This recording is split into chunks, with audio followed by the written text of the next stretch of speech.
This is the Sports Timeout Podcast with Jordan Atkins, Josh DePoe, and your host, Wes Underwood.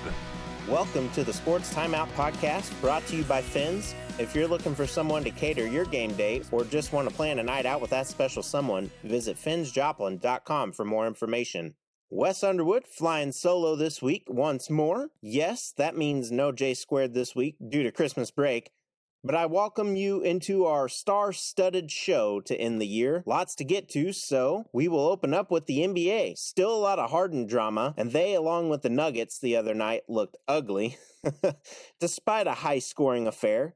But I think all in all, NBA opening week was a success. Curry and the Warriors look average right now. A lot going on there, but I think they bounce back. Next, Chris Middleton and the Bucks put up 100-plus points again. Look out for the Bucks. They look powerful. Brooklyn looks good. 124 points thus far a game. Atlanta looks good as well. 123 points per game. Trae Young getting it done there. The East looks good. And over to the West, Spurs look good thus far. Kings look okay. Lakers are pretty good. Clippers look good too. I don't really see a dominant team in the NBA thus far, which I like. I think it's boring when you get lopsided conference victories. I may even watch more this year. Being a Bulls fan and a Thunder fan, I can appreciate the no super teams, even though LeBron and AD think they have one. I think they get beat up this year, so yeah. Next, we'll head over to the NCAA football here, bowl predictions. In the first round for the top four, Notre Dame takes on Bama. Notre Dame looks okay. They could be a potential upset if they play like they mean it, and you know they want a rematch against Clemson. On the other hand, Alabama wants that rematch with Clemson after the 2019 blowout. Clemson really doesn't care who they get. They just want to play in the ship for a third straight year and want to reclaim the title from 2 years ago as they lost to LSU last year. I really want to say upset, but I'm choosing the safe side here, and I'll say Bama by 21. As for Ohio State and Clemson, I don't know. I've only watched Clemson a few times. Not much into Ohio State since Meyer left in 2019. I feel they would be healthier only playing 6 games, but then you barely beat Northwestern, so I say Clemson here. I can't not go for Lawrence and all he has done, not to mention 4 of the last 5 of these games have resulted in Bama versus Clemson. As much as I wanted Cincinnati in the top 4, and they are upset just as much as me, if not more, I truly feel they got snubbed. But that's a different topic. Now let's head over to the NFL, and this is where I'll stay for a majority of the show. So Fitzmagic did it again. Mahomes calls it the best no-look pass of all time. As they knock the Raiders out of the playoffs, their chances are slim to none as well as they play Josh Allen and the Bills this weekend. My question is, do you put Tua back in after you have already benched Fitzpatrick? Or do you let Fitzmagic keep doing his thing? The guy has 13 comebacks and 18 game-winning drives. This guy has never been to the playoffs and has helped almost every team he has been on. Not to mention, he's thrown for almost 35,000 yards in his career. 33 yards short, by the way. And has thrown for 233 touchdowns and has 169 interceptions along with that. Yes, Tua has 1,400 plus yards with 10 touchdowns and 2 picks, but that's in 8 starts. Fitz, in 7 starts this season, 2,000 plus yards, 13 touchdowns, 8 picks. I say start him. Let him make the playoffs, we know he can, and lead the Dolphins to the first playoff game in 4 years. But before that, it was since 2008. That's back when Chad Pennington was leading the offense and Joey Porter led a pretty good defense, even though they lost in the wild card.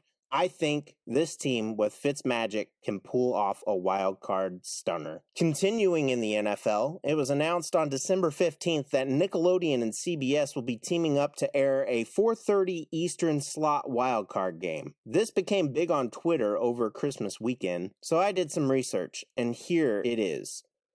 Everything will be Nick-themed. It will include a special halftime show.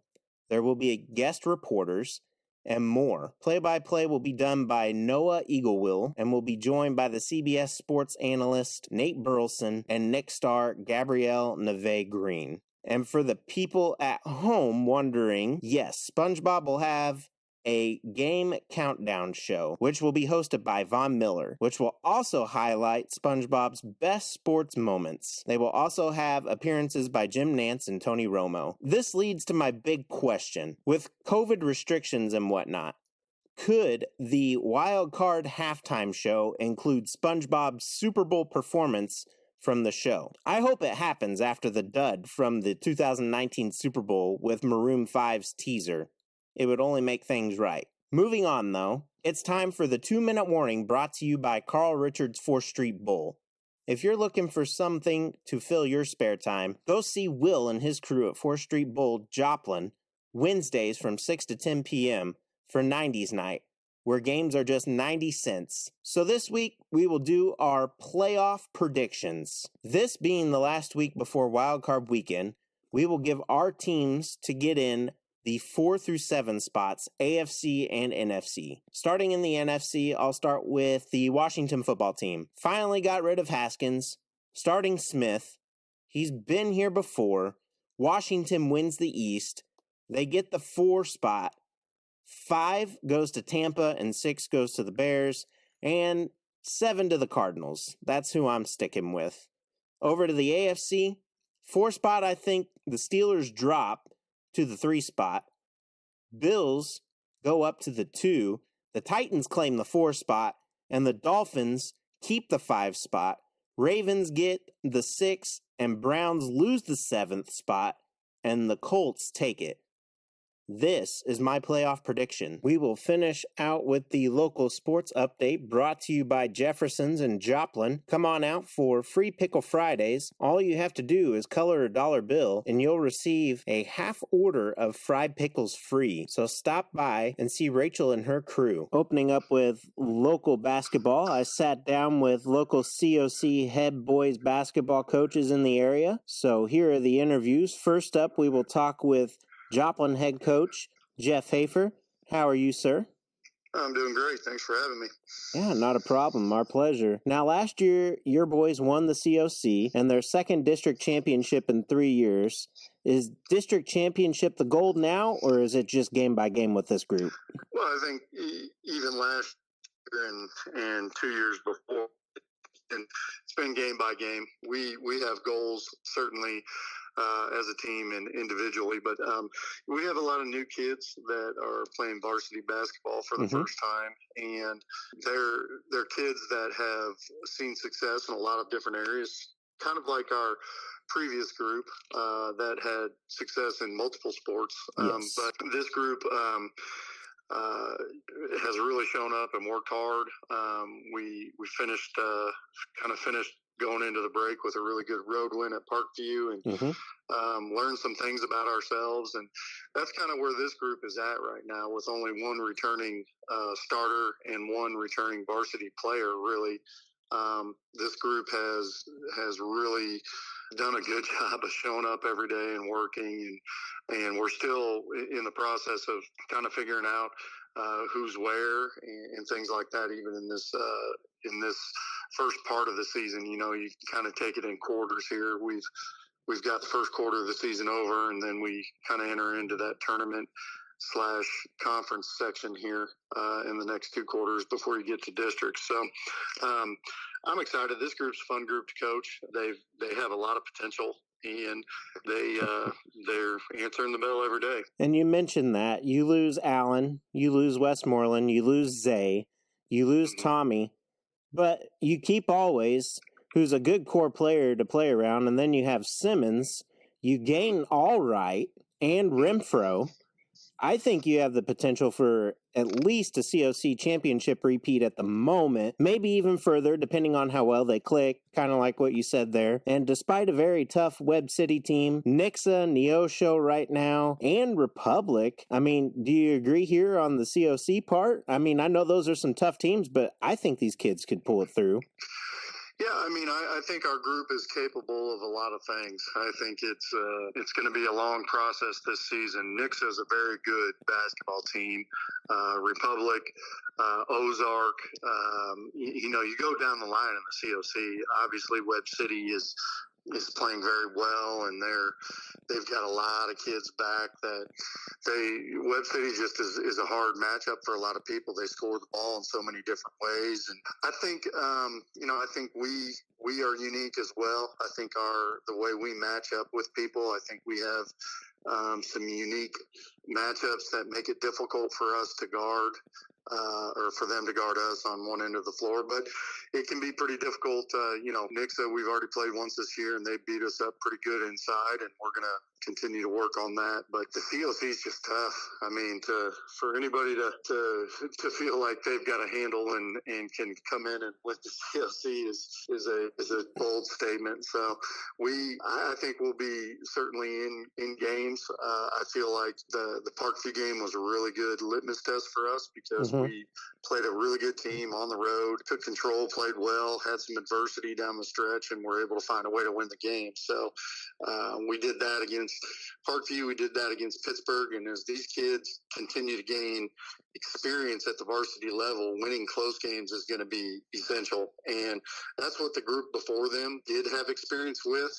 In their sophomore year, they won a lot of games that were close, and that kind of transferred. We went the other way their junior year, where we battled a lot, and then their senior year they won those games, and it that experience showed, and that's what this group is learning right now. So the fact that we've been able to find a way to come out with some victories against good teams late in games will pay dividends for this group as we go into COC play for sure. And I mean to mention that you go straight into COC play right after the Kaminsky Classic, and your first game just ironically happens to be Webb City, who you could see in the Kaminsky Classic. Yeah, it's kind of like last year. We ended up doing that. We ended up playing them and then turning around and playing them again the next game. They got us in the Kaminsky, and then we turned around and I think that was last year, maybe it was 2 years ago. But it's always a possibility when we play in the Kaminsky because we always try to carry 4 local teams, and this year's a little different because with COVID, teams have had to drop out, so we still have the 4 local teams, and we've filled it with some others. But yeah, very likely we see them a couple of times. And, there's nothing wrong with that. First of all, you want to play really good teams, and Webb City's a really good team. They're coached really well by Jason Horn, and and the rivalry is always fun. You just get a different atmosphere in that game. These kids clearly know each other. They've known each other for a long time. They played with each other. They played against each other. So it just makes for a great high school basketball atmosphere. So, as much as we would rather not see the same opponents over and over, if you're going to, it's good to have a rivalry that offers people an opportunity to come out and watch really good basketball. Yes. And 2, it's just a good opportunity for our kids. They always get excited for those, and like I said, when you're playing good teams like Webb City, it's hard to not be excited to play a game. Indeed, and well, thank you for joining us today. Have a great rest of your day. Your Eagles play next Thursday, the 7th, in the Kaminsky Classic at Joplin. Yes. And the 5-5 Lady Eagles will play host to the 7-3 Carthage Lady Tigers at Joplin next Thursday as well at 7:30. Is that correct, too? I believe so. All right. Well, thanks again for coming on, Coach. Have a great rest of your day and have a great season. Thank you very much. Next up is Coach Jason Horn of the Webb City Boys varsity basketball team. Coach, thanks for talking to us and taking some time out of your day. How are you doing? I'm pretty good. I appreciate you guys having me. Yeah, not a problem. The pleasure is ours. First off, walk me through what happened at the end of the Pittsburgh game. We finished the game on a high note, playing really well. They had a young man that has special needs, and situation where they wanted to get him in and get him some playing time, and he was able to score a basket off the little short corner jumper, kind of to finish the game. And I think it was good for everybody that was a part of it and got to see it. Yeah, indeed. And I was in the crowd on that, and having a brother with special needs for me, that really hit home, and I thought that was pretty awesome. So kudos to you and your staff for doing that. That's awesome. Yeah, it was a cool moment, and I teach an adaptive PE class at the high school, so okay. I've got a lot of experience, helping kids that have special needs, and anytime you can, do something special for them or include them in things, that's always great for everybody involved, and it was a really neat moment.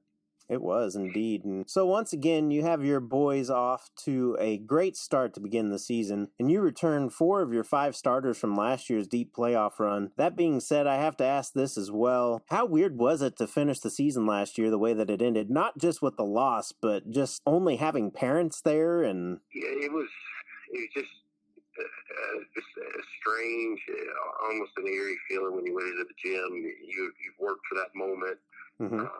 These kids their whole life to get to that point, and it was going into the season. It was something that we thought as a group, we had a chance to possibly make it to that game and beyond. And on that Tuesday night, you're playing at Nixon, the sectional game, and there's 1,500 to 1,800 people there, a packed gym, and then you go to Saturday on a high note and find out on a Friday that space will be limited. They're only going to let parents in. There's just a lot of emotions. We were excited to be there, and don't want to sound ungrateful about being there, but it was almost like something was taken from us at the same time. It was like going in to play a summer game in a summer league where, it's only your parents generally there, or maybe brothers and sisters, and something like that. Normally there would have been 2,000 people at SPU there to watch that game. And it was odd. It was eerie. Our parents did a good job. They were loud for us, chanted things like that when they came out. But it's a big arena, and you notice there was only roughly 120 people there, not counting both teams. Yeah. But our kids adapted. I don't think that cost us the game by any means, but it definitely took something away from the game. Indeed, and a lot of changes have been made. I mean, since that, for the health and safety reasons. How have the players handled these changes during this season so far as it's just gotten started? Well, I think for basketball, it's been a little easier because they get used to it during the fall sports period. Mm-hmm. Our school had a mask rule from the first day of school, so they were used to wearing masks. And I think all the kids were just, even if they weren't involved in sports, were just glad to be back in school, and they were going to do whatever to be a part of that.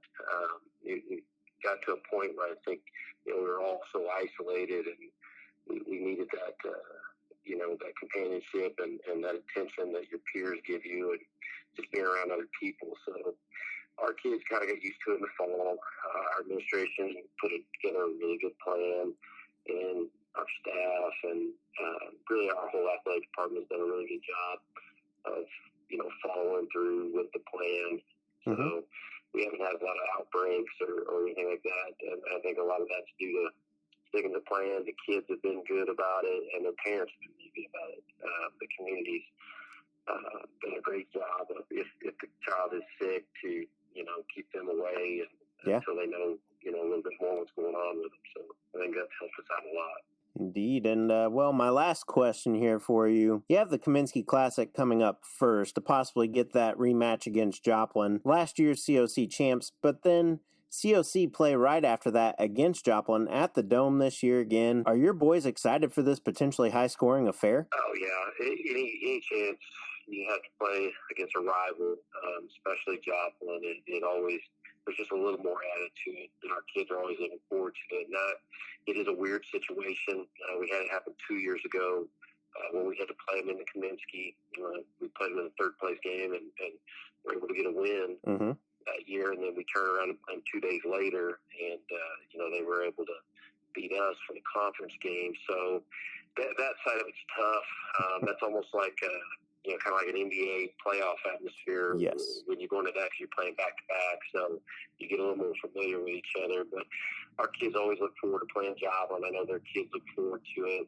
The crowds are great. Last year, unfortunately, we lost one in overtime to them, but at their place. But it was a great atmosphere. There was a couple thousand people there for that one, and you couldn't hear yourself on the floor trying to communicate with your players. So that's always fun. But they're really good again.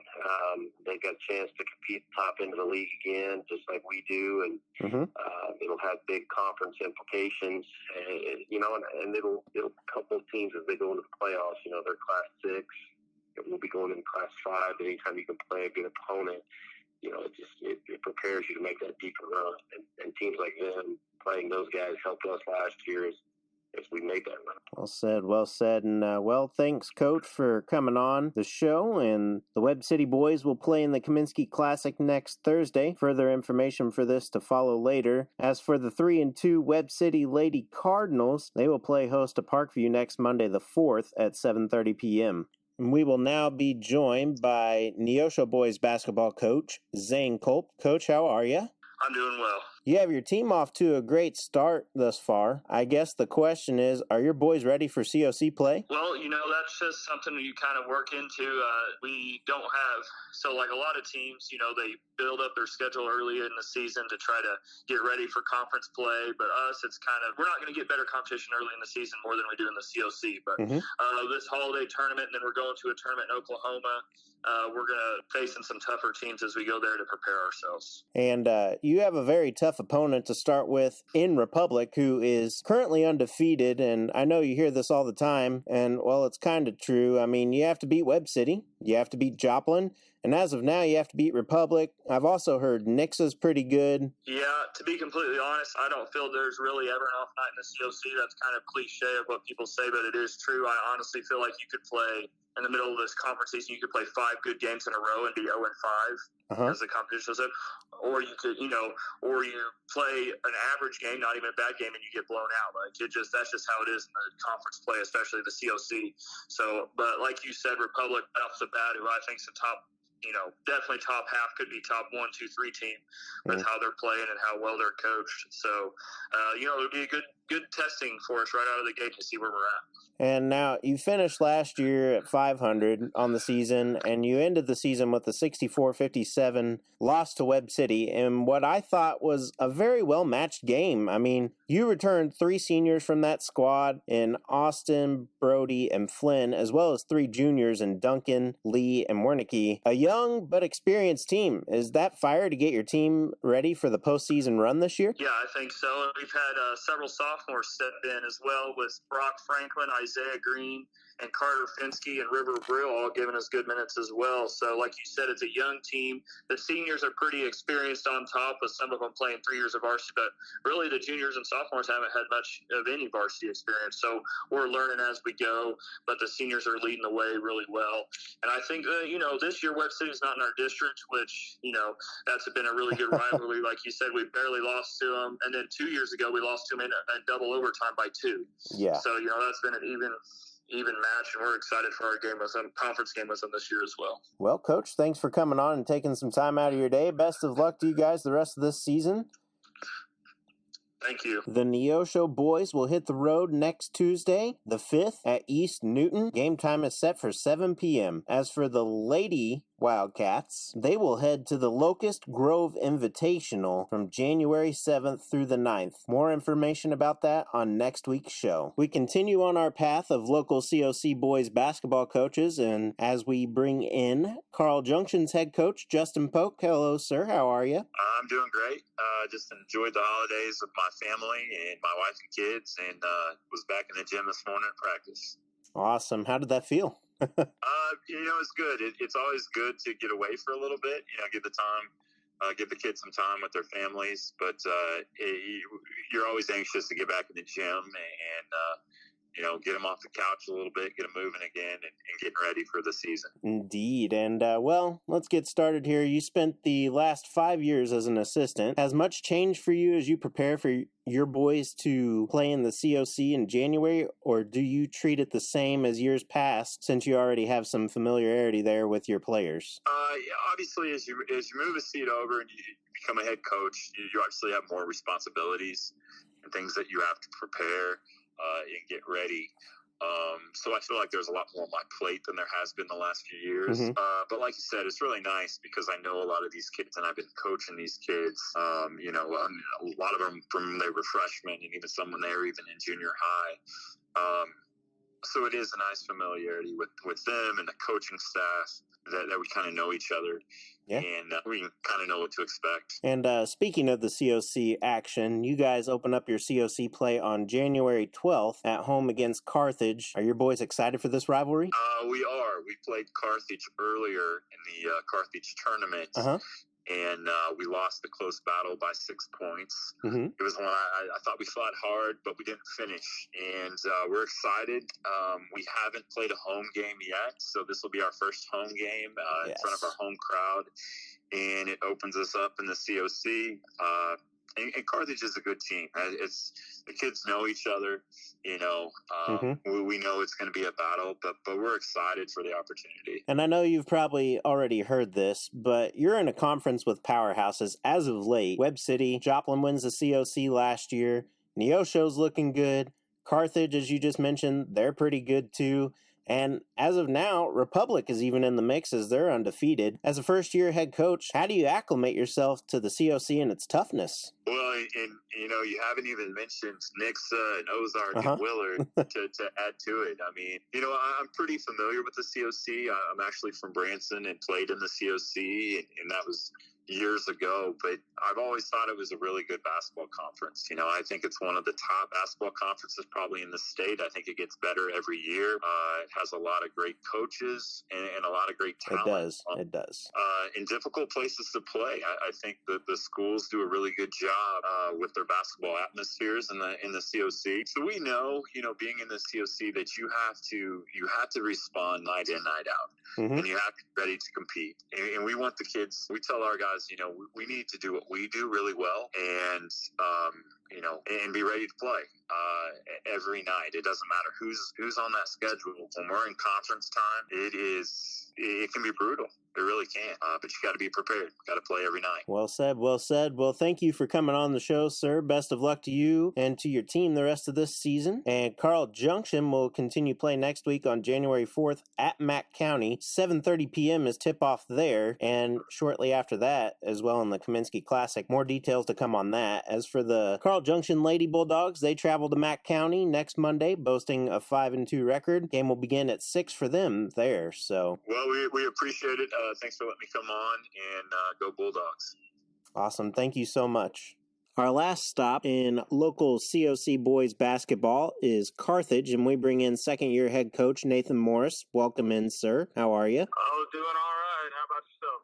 Not too bad, not too bad. And, well, you guys aren't off to a bad start yourself either. You have your boys off to a great start. And last year, you all finished off at 500, ending your year with a 58-57 loss to Webb City. First off, do you have February 23rd circled on that calendar yet? Yeah, it's always a date that Southwest Missouri looks forward to. It's always a pretty good matchup between us and Webb. And both groups last year were pretty good basketball teams. They're obviously playing pretty well right now with their guards as well. So, yeah, it should be a fun contest. Hopefully live up to what we showed last year. Indeed. And second off, are your boys excited to start off with a rivalry to open up COC play January 12th as you guys head out to Carl Junction? Yeah, we played them in our tournament, the Invitational in the second round, and they played really well. They had been off to a slow start over at the Forsyth tournament, and we did not have a very, very good game, a very complete game, but somehow we were able to pull that out. So I think our guys are pretty eager to, one, go to their place, and two, to probably play a little better than what we showed the first time. Indeed, and Neosho's off to a good start so far, as well as Webb City, as is Joplin, and Republic too. As a coach, you see these guys on your schedule. How do you prepare for a league like the COC when you have high-caliber teams like this, you guys included? Yeah, well, you got to take it night by night. Whether you're playing Carl Junction, even if they're struggling, and then that Friday we head over to Nixa, Missouri. It's night by night. If you think about the games you want to win and the games that you got a chance to win, you're going to get yourself in trouble because obviously right now with us, TJ, towards middle of the pack, lower into the COC, we know how good every COC is.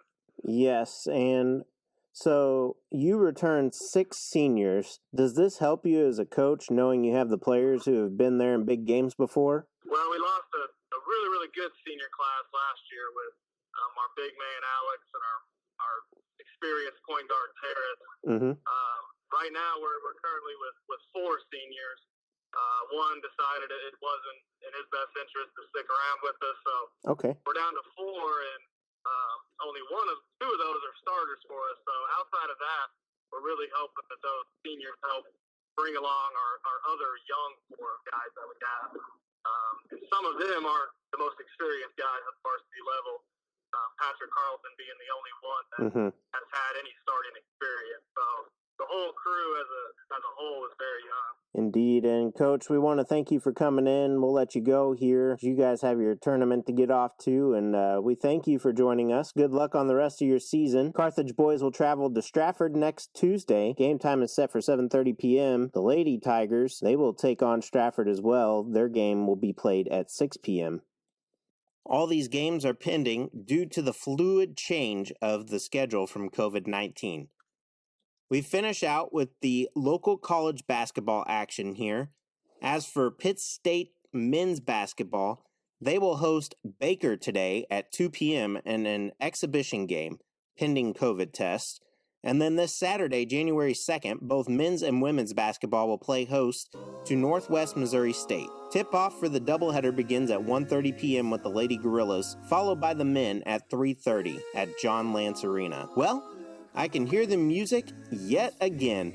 But before we go, we hope everyone had a great Christmas. And from all of us here at the Sports Timeout Podcast, we wish you and your families a happy and safe New Year's. See you next week on the Sports Timeout Podcast.